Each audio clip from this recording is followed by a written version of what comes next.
I got a message from him that night, and I started typing out, "I'm sorry, but I don't feel a connection." I started literally typing that out. I started dating him when I wanted to give up, and I was heartbroken. And I had dated a lot of guys that, like, broke my heart. And I was kind of jaded, and I was bitter about love, and I was bitter about dating, and I kept thinking, guys only want to hook up. Guys only want to have sex. Hey guys, it's me, Helena. And I'm Alex. And I wanted to make a video series all about love and relationships and dating and marriage. So we're going to talk about our love story and how we met, because we met on a dating app. December 2014, I was on OkCupid. Around the time I met him, I was kind of defeated. I had dated quite a few guys before Alex, like in the 6 months before I met him. I met maybe 5 or 6 guys where it was like, 4 to 5 dates each, and it just always didn't work out. Either I ended it or they ended it, or it was mutual. But by the time that I met him in December 2014 on OkCupid, I was kind of spent.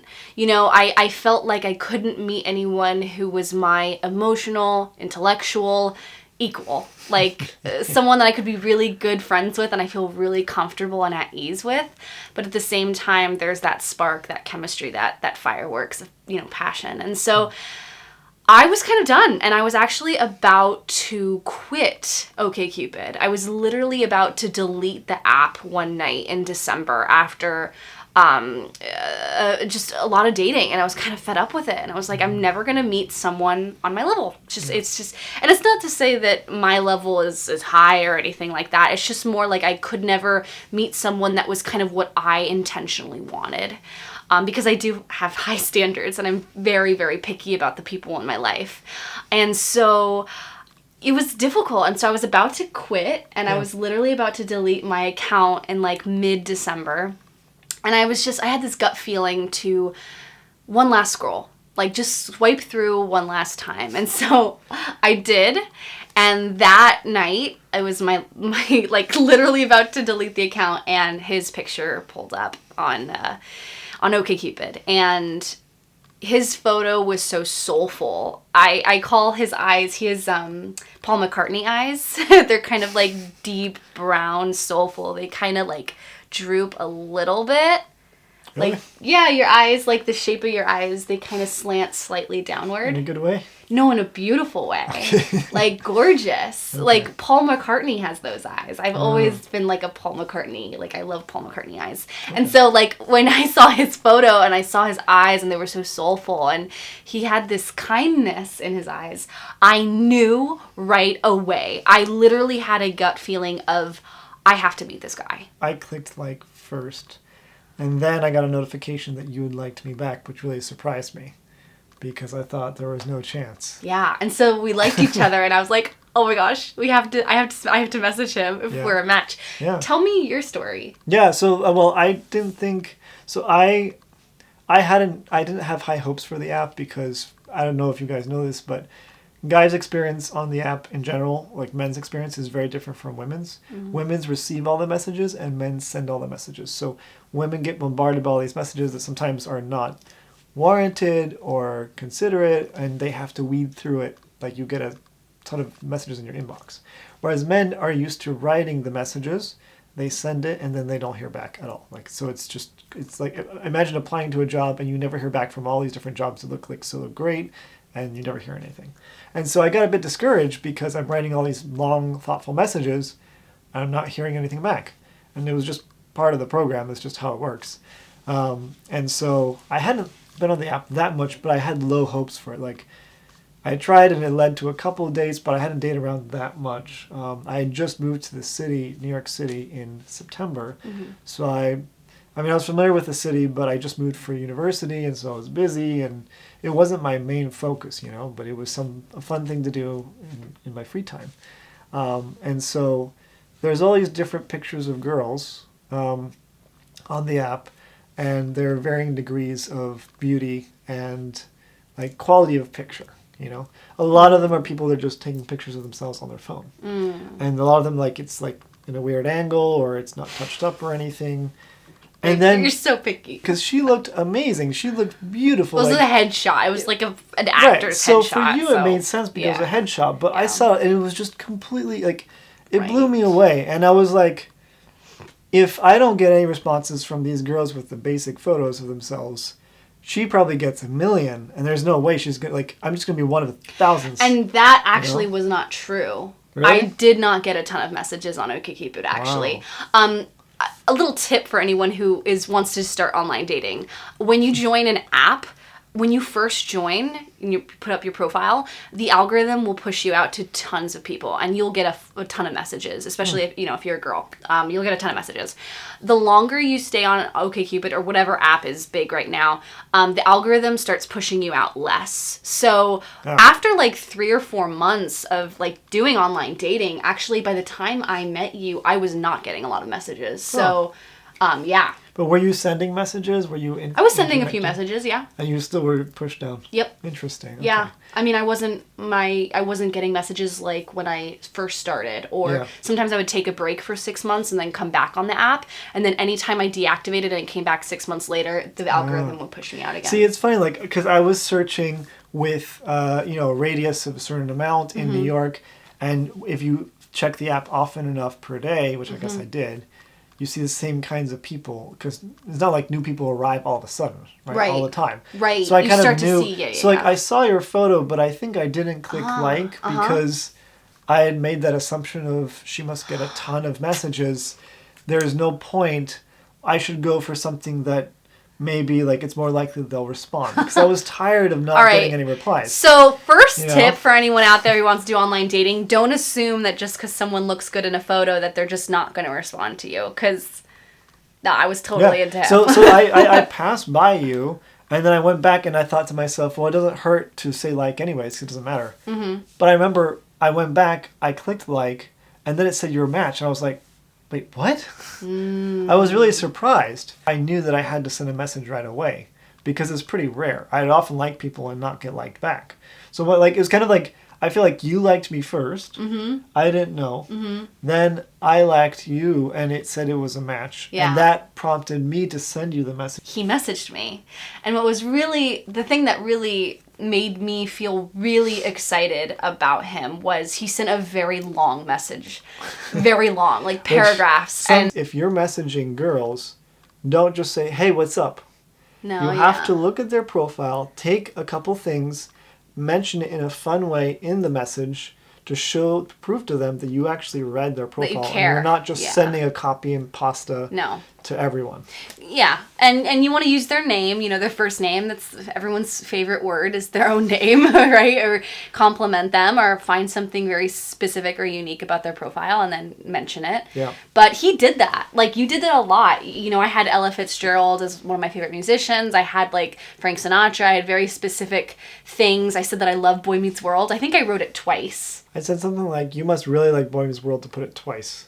But it was an accident. Intentional? It was not. No. It wasn't. Because, you put things because you're excited about it, and I'm the editor, I'm English teacher, so I'm like, oh.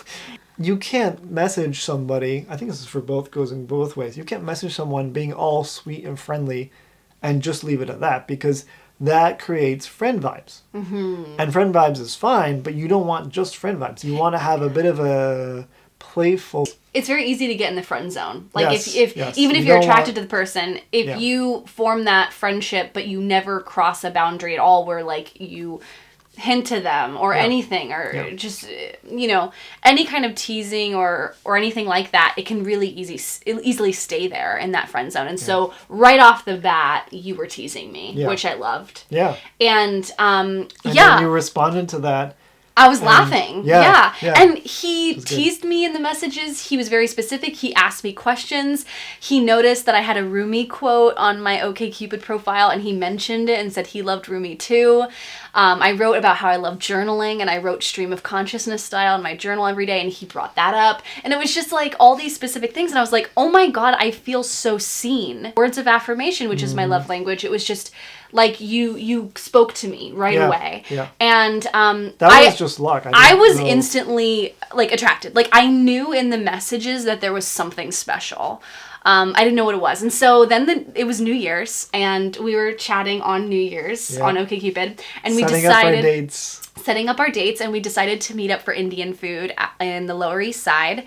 And because I love ethnic food and she's vegetarian, so I was like, let me find something that's easy for her to find. Yeah. Which again is something that's very like, you're thinking of the other person. Right. If they're vegetarian, you don't want to go to a barbecue steakhouse. Yeah. You know what I mean? Like, your pictures were beautiful, and then when you showed up, what you were wearing was kind of like New York, like, eccentric. Just to give some backstory, I was 20 years old. I was an actress. He was 25. He was in his master's program at Columbia University. And so, you know, I came in 15 minutes late after acting class. I had just left. And I was wearing a leather jacket with, you know, pins on my leather jacket that said like many like 10 pins on the front that said like feminist and tree hugger and, you know, John really Lennon, Beatles, like just really all this stuff. And I was wearing a Diet Coke purse. Yeah, that's the one thing that was I was like, what? Yeah. And so I came in kind of different from what my pictures look like. And then I walked into the restaurant and he looked different too. Yeah. He had glasses, like very nerdy glasses. Looked kind of like Neo from The Matrix. Like it's just all black, I remember. No, you were wearing a button down, I think. You were wearing a button down. Yeah, but it was a long overcoat. So yeah, it was a long overcoat. But when I walked into the restaurant, he stood up at the table and looked at me like really shyly and sweetly and gave me a little smile like, hi. But there wasn't, I wasn't super like, oh my God, hot. You know, like I was just kind of like, oh, he's a little bit nerdier than I expected. But also he looks a little shy. Like he doesn't look like confident. But I was like, okay, well, whatever. And so I sat down. I'm bad at dating. No. And so I sat down and he was like, oh, I ordered us some samosas. And I was like, okay, sure. And we started talking and we had a great conversation, but there was no like sparks. You know, like I think we had chemistry, but there was no fireworks of passion yet. Like there wasn't that. And I was nervous that first date. You nervous, yeah. And so I got friend vibes. Like it felt very friendly. It didn't feel like the passion I've had with guys before. Like I've had lots of first dates with guys where it was like there was immediately passion, there was fireworks, we were kissing, you know, it was like immediate.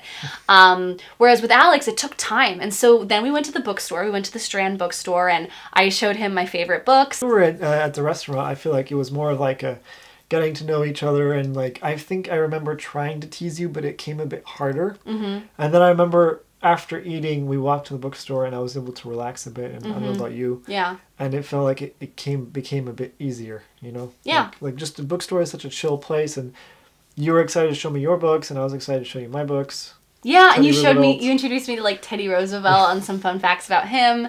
I introduced him to astrology and Secret Language of Birthdays and Secret Language of Relationships, which are my favorite books today. We walked in and like the Teddy Roosevelt biography was in the history section on the top on a table, like very easy to access, and you were like, let me show you. And we go to the end, we go down the stairs into like this grungy basement section, dusty, and then you find a specific book. By the way, Strand Bookstore, you should be moving the astrology up to the top deck. Yeah. So it was a great date. It was a great date. You know, we felt friends. It felt comfortable. I felt very easygoing. Like we could laugh together. We could talk. There was no tension. Like even if there was silence, it felt comfortable. Like there was no pressure to keep talking. And so that was nice. But there was definitely no fireworks. And so, you know, we said goodbye and he said we should do this again. I was like, yeah. And then I went into the subway and he went his way. And he texted me, I think the next day, or it was that night. And he said, you know, no, it was that night. It was that night. I would not have let that wait until next day. I would have been good man. That would have been like a sign that I didn't like it, but I really enjoyed it. So I wanted to I didn't want to text you immediately because it would seem too right. Like I wanted it too much. Right. So I did the give her a bit of time, but then mention it before I go to sleep. Kind of thing. But you've always been so good about that. Like from day one, he never played games. He was never avoidant or anxious attachment styles. He was always secure and I'm here. And never played games, and I always really loved that because I had dated so many guys who played games or were avoidant attachment style, and I couldn't deal with that anymore, and that's why I was so done with dating. And so I got a message from him that night, and I I started typing out, "I'm sorry, but I don't feel a connection." I started literally typing that out. Like, I had already written the sentence and I was about to click send. I had such a strong gut feeling, a voice in my head that felt so loving and peaceful. And it was like, I felt like it was coming from something. It wasn't me. It was like, it was just a gut feeling. And it was, give him another chance. Give it another try. And so I backspaced and I deleted the message and I just said, okay. And then I sent that, sure, or whatever. And we went on the second date. And then that second date, there was fireworks. We went to a group muse, which if you're in New York City or any, U.S. cities, if you're in the U.S. I miss group muse so I know. much. If you're in the U.S., search group muse on Google. And they're classical music house parties. So you can go to people's houses, different events, and there'll be musicians that play classical music. And it's like you get to meet people, connect with people, make friends. It's a great place to take a date, to drink, go single. It's amazing. And so he took me to a group muse, and there was just connection. Like you had your glasses off. And you just looked at me with your eyes, and I just was... It's just the glasses, folks. When I put on the contacts. Yeah, I just, swooned, and I was like, he's so going home with me tonight. And I got him to walk me home, and he didn't come up, the gentleman that he is. And then we went on, 6 or 7 dates after that. And... First kiss was date 5. No, 6, babe. 6? Yes. I thought it was date 5. We had our first kiss on date 6. It wasn't 7. No, it wasn't 7. It was 6. But it took a long time. And I was so certain that he didn't like me, to be honest. I thought just there was no kissing yet. And I was like, this is so weird because I've never experienced this before where, a guy won't kiss me at least by date 3, at least, right? It always came difficult. We had such a good time. We saw an old black and white movie. We would go to MoMA and see old foreign films together, black and white films. We would get donuts. We'd get, breakfast at a diner. It was just so fun. We could talk and we were good friends and it was so easy. Yeah. And then finally, again, I was so certain that he didn't like me because there was no kissing or nothing fireworks, right? And so I remember calling my friend and saying, if he doesn't kiss me on this date, I don't know what I'm gonna do, because I need some action here. No, not like that. Just make your move, right? You could have made a move too. Right, but I don't know. I'm a little bit I like it when the guy takes the lead, I'm progressive, but not in so much. I'm very progressive, extremely progressive, but I also am, I'm a little bit old-fashioned and I like you to kind of, No, I know, yeah. Yeah, and so... I think what I was able to do is initiate a little bits of physical contact, but I just couldn't get to the kiss stage. Touching your shoulder, and I knew that I had to do that because if I didn't touch you at all, it would be like, what is this, Yeah. So I was able to do some things like arm around you kind of thing, but I don't know, that's why dating is hard for me because that physical, some people can just by date 1 just kiss somebody. We met up at Trader Joe's and I got a bunch of snacks like chocolate bark, which is super great if you haven't tried that at Trader Joe's yet. And we got a bag of snacks and we went to the movie theater at Lincoln Center AMC and we saw The Most Violent Year. The Most Violent Year. It was a terrible movie. I didn't like it. It was boring. It was a slow movie. You don't like slow movies. Yeah, but it was artful but slow. But we were in the second to last back row and we had our little Trader Joe's snacks and there was just a point where, what did you say, babe? That was our first kiss, was in the movie. What did you say? Okay, so we were watching, right? So we were in the movie and Alex whispers over to me, he says, "Are you nervous?" And I said, "Oh, yeah." Right. And I said, and I looked at him straight in the eyes and I was like, "No, should I be?" And we kissed. That's right. Yeah. And that response was green light to me. Was the green light. Because you were just asking me if I was nervous, but I was like, okay, are you feeling the tension too? Do you want to kiss too? And so we kissed. Good, yeah. And we kept kissing and then finally someone shushed us. Yes, someone was like, "Stop, guys." And we were like, "Oh shoot." No, because we were talking. Oh, were we talking? Okay. We were talking I don't just remember. a little bit. But the thing is, it was a movie where there was no music, nothing was really happening. The guy was walking really slow. It was super silent the whole film. and we were making a little bit of sound by like whispering to each other, and it bothered the person behind us. Yeah, so our first kiss was like kind of ruined by some guy behind us. Yeah.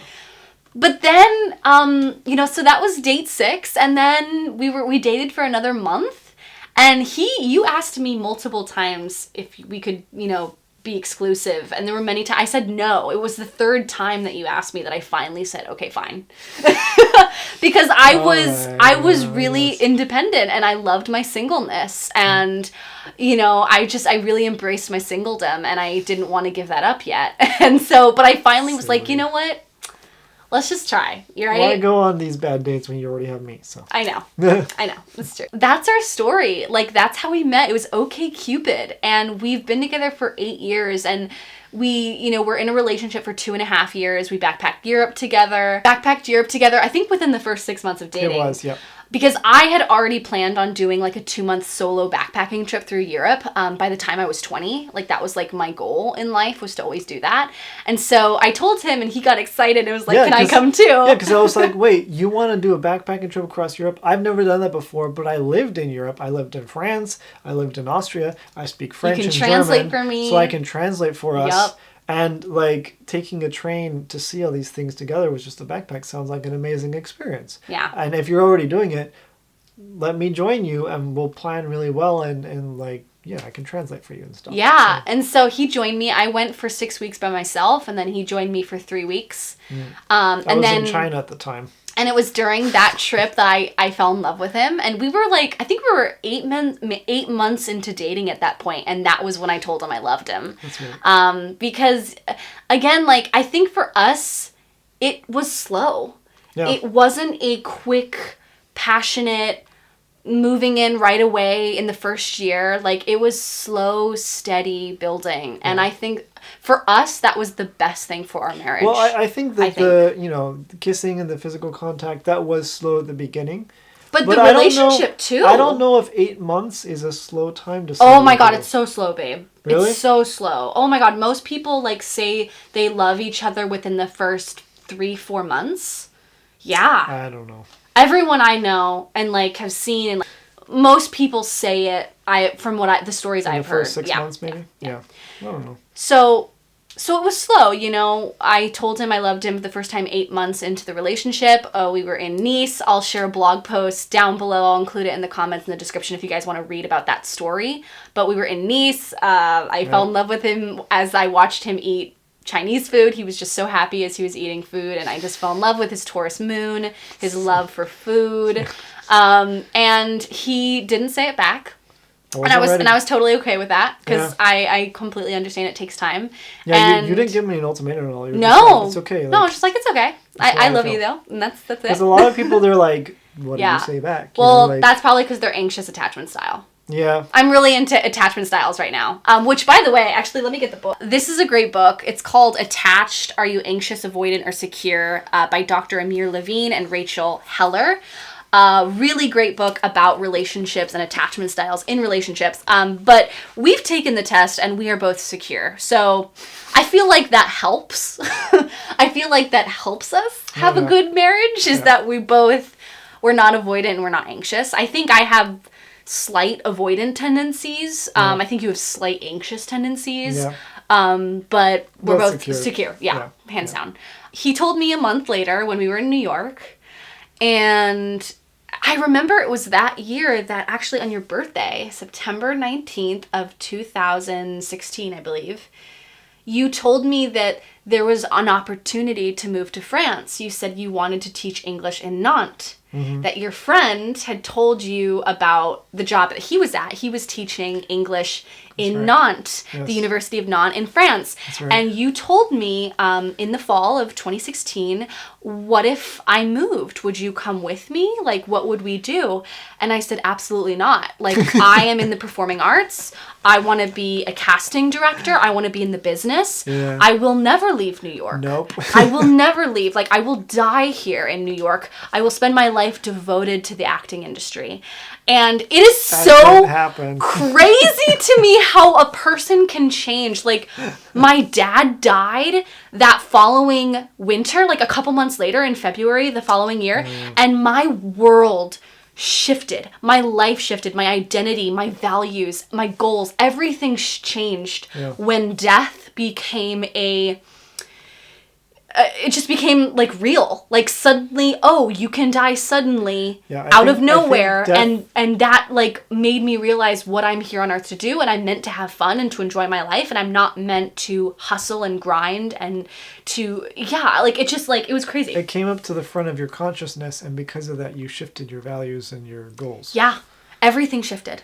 Suddenly I wanted to see the world. Suddenly I wanted to be my own business owner. I wanted to be an entrepreneur. I wanted to start my own business. I wanted to do something very creative. Yeah. So I bought a camera and I started photography and I started my own business. And then we got the idea to move to France a few years later. But it's just wild to me. So it's crazy that we had that and we thought about breaking up because you brought it up and I said no. And maybe we didn't think about breaking up, but I remember feeling like we might break up.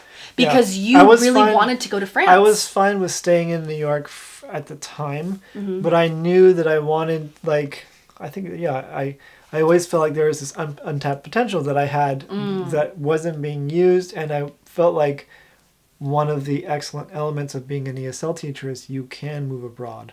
And so I felt like I need to do this at some point. And I feel like I want to do it soon because this job isn't as fulfilling in the U.S. as I thought it would be. So that's why I brought it up. And I was just like, I couldn't believe it. I was like, France? Why would we go to France? Nothing's in France. Really? Oh my God, that's totally how I was back then. Like the person I was back then is completely different. And then I had this moment of clarity of I'm done with New York. I'm done with the hustle here. I want to go live in a small town and I want to take it slow and I want to take it easy. And I gave Alex an ultimatum. I told him that I'm going to go to Bali. I'm going to go live there for a little bit. I'm going to go to California. I'm going to practice meditation and dive into the spiritual practice that I just had this weird awakening through. And if you want to continue this relationship, you should move with me. But I'm not staying here. I'm not staying in New York and I'm not doing long distance. I asked you if you wanted to stay together, where would you want to live? And you said, Old Town Alexandria. Yeah. In Virginia. Well, yeah, because I was like, well, if it's not New York, then Boston or DC, basically. Yeah. Because I had connections. But I didn't want to live in a big city. I was done with that. So that's why we chose Old Town chose Old Town Alexandria. And so we moved in together, and what's crazy about that story is that it was this same building that his parents moved into when they first got married. Or no, they weren't married. It was the first apartment they lived in together before they got engaged. Oh, okay. Yeah, and we didn't find out about that until after we signed the lease, after he looked at the place, after we decided on it. We found out like months later, and it's just so wild. They were like, we're here, but a floor down and over here. And I was like, what? It's just so crazy. Because my dad walked into our apartment and he was like, this looks familiar. Yeah. I've got a bunch of blog posts about living together and what we learned. Maybe I'll make some videos about it. But then we lived together, and then it was during that year when we were living in Virginia. It was on my birthday in May 2017, that I told him I want to leave again. I don't want to stay in the U.S. It's not just New York, it's the whole U.S. Like, I'm kind of fed up with America. And I don't agree with the political structure. And I think also at that point, I really wanted to go back to college. And there were no universities that were affordable. And so I found a couple programs in Europe that were free education to get a degree. And so that was what made me get the idea of let's get out of the U.S. and go somewhere else. Yeah. And so I brought it up to you and you were like, yeah, let's go. You were like, let's do it. This is what I've always been wanting, you know. Yeah. Like... And so that's our story. We met online. It took time. Yep. And it worked. And it worked. Yeah. And we didn't hook up right away or anything. Like, it was slow. He didn't kiss me until the 6th date. First date, I was going to turn him down after that and never see him again. Our intuition is always guiding us. Like, my gut the voice in my head, the voice of something was like, give him another try, give the date another chance, give the relationship another chance. Yeah. And then when I saw his picture, when I was swiping through OkCupid, my gut was like, you have to meet this guy. I've got to meet this guy. And it was something I had never experienced with any other guy. It wasn't like that for me at all. It was just like, oh, she's not going to message me. And then, oh, she likes me. Oh, she's responding to my messages. Wow, this is like a jackpot. I'm really excited. Let's see how far this goes. So it was just one step at a time. I feel like I've been talking a lot. What was your perspective of when we were dating and like the love story with OkCupid and online dating? Like, yeah, what was your perspective? Well, I mean, like, it was fun. Like, I noticed how I felt this energy through our messages, which is not the same kind of energy I felt with for most other girls. So like for me, the thing that stuck out was, like, we had long, fun messages where I could feel this energy and this connection through the screen, which is very rare, you know, like for all the other girls, I didn't really have that. Maybe it was just a little bit here and there, like, but not the same thing as you. And so that's why I was so excited to meet you. And then when I met with you, like, it was fun. Like, it was a bit rocky in the first date, as they often are, I guess. But like, then it worked out. And so like, I just remember that it was really fun. And it's been fun with you since the first day. Like, always. It's always been easy. Yeah. Like it's never been hard. Like every time I hear people saying that their marriage or their relationship is hard, I'm just like, it shouldn't feel hard. I mean, it should be your best friend. It should be someone that it's just natural with, and like you can. Yeah, and there are arguments, there are fights, but like sure. You communicate and you move on. You know, it's that simple. I think you find strategies. You understand the pressure points of each person. That took some time. Like, that did take time. Even now, we're still learning things about each other. Yeah, because there are pressure points or like stressors or like, what do you call it? Like triggers? Triggers that you have to realize, you know, to me, saying something wouldn't bother me at all, but I know that I can't say it to you because that's your trigger, and the same thing for you to me. Right. There's that concept of don't hit below the belt, right? Like, but you have to know what those things are. You have to know, And that also requires you to understand how they think, because for us, we think in extremely different ways. And so understanding each person is very important, and then understanding their triggers and understanding strategies to navigate those triggers is like what works really well for us. I would say. And I also just want to, say that if you base the connection and the chemistry off that one date, that first date, and you don't give it another chance, you don't allow that relationship to grow and to bloom and to blossom, you might miss out on the most wonderful relationship of your life. Yeah.